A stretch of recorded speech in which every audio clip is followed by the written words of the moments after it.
everybody, welcome back. Well guys, in this video we're going to take this old 70-pound Southern Anvil that I got from a good friend of mine that I work with, one of my good co-workers. We're going to take this old anvil today and we're going to put it in the electrolysis tank. We're going to let it sit for probably 24 hours and get all the rust and all that off of it. And then we're going to take and just wire brush it off, clean it up, and then hopefully put it into the Smithy. I hope it'll fit. No guarantees, it may not, but I think it will.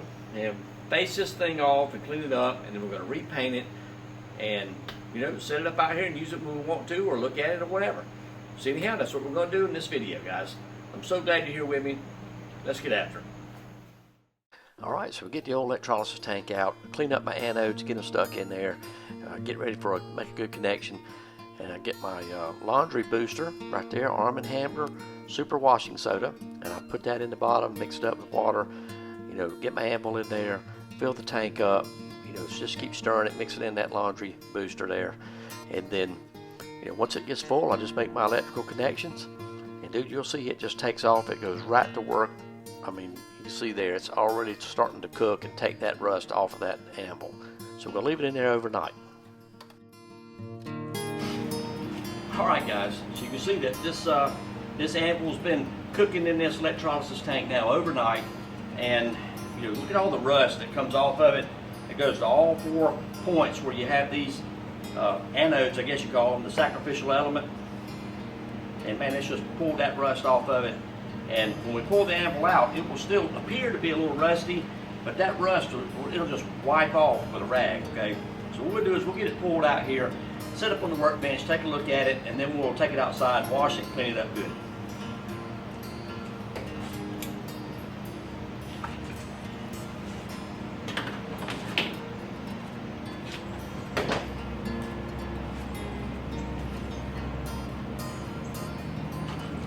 Oh yeah. Yeah, that's good. That's going to be great.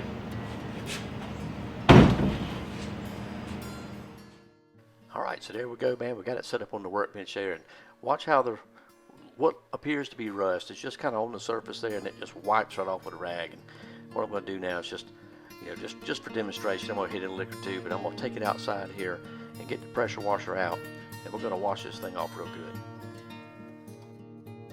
Alright, so look at how that rust just blasts right off of that thing.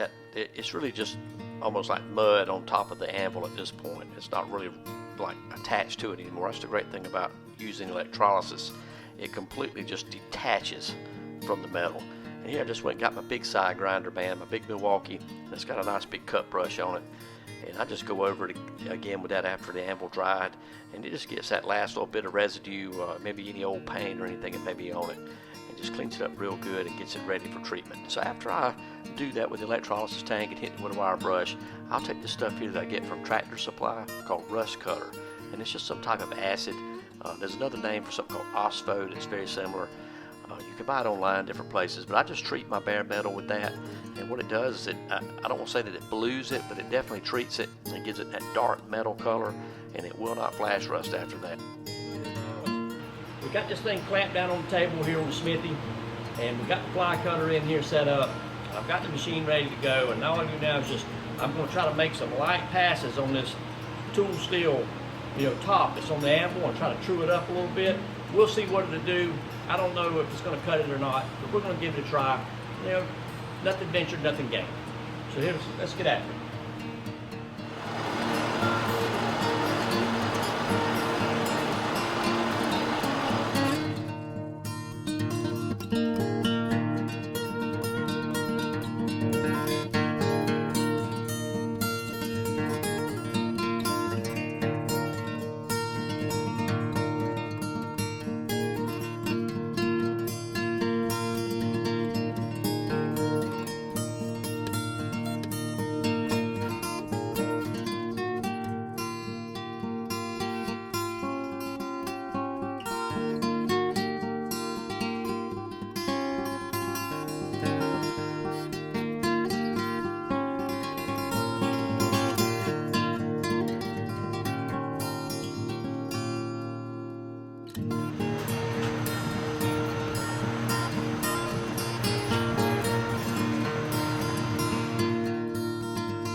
Alright guys, so as you saw, man, we had this thing in the smithy and we got it faced off pretty good.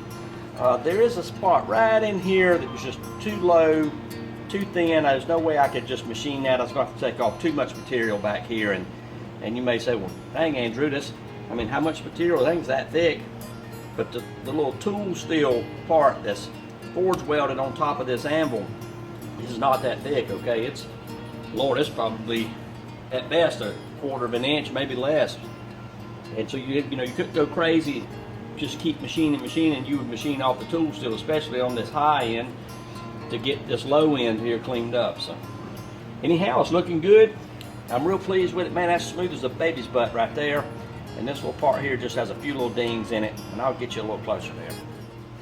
All right, so right there you can see the part that I just could not machine past this point to get this corner. It was just going to leave it too thin.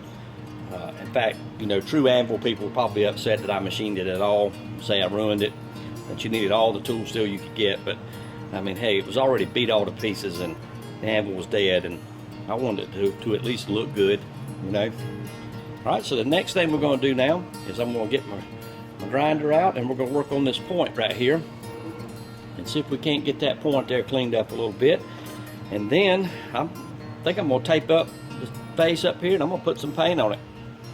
And again, the anvil people are cringe. They don't want you to paint them. They'll call it a painted lady, but hey, it's just an old cheap anvil. So we're going to slap some paint on it and at least make it look good. Nothing else, it'll sit on the shelf out here and be art. If I want to hammer on it, I will. So let's go get the grinder and see what we can't do with this thing.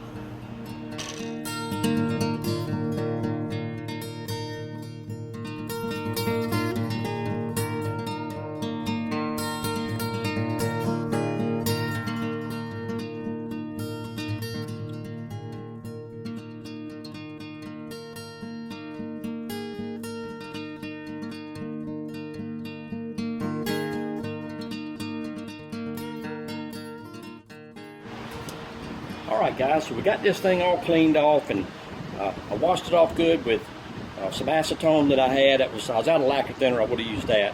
So anyway, I washed it, gave it a good bath with the solvent to get off any oil or whatever that may be remaining from the machining. And so now I got it taped off there around the face up there, and I'm going to slap a coat of paint on her.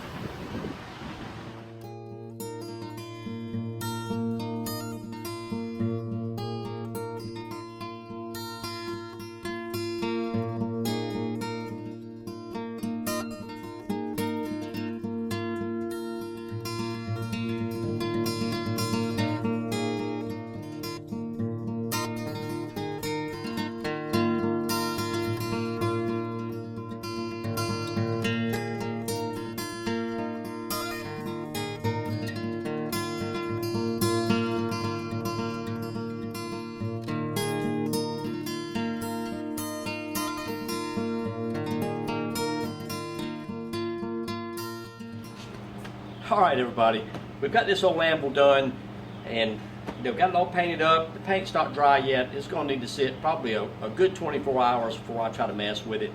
I'm just going to let it sit there, but that's it, man. We just cleaned it up, machined the top of it a little bit, got it trued up, and got all the rust off of it with the electrolysis tank, wire brushed it, treated it with brush cutter, and then painted it with some red enamel, and that's it, man. We're just going to let it sit. And well guys, I appreciate y'all hanging around watching this video, and I hope you come back for the next one.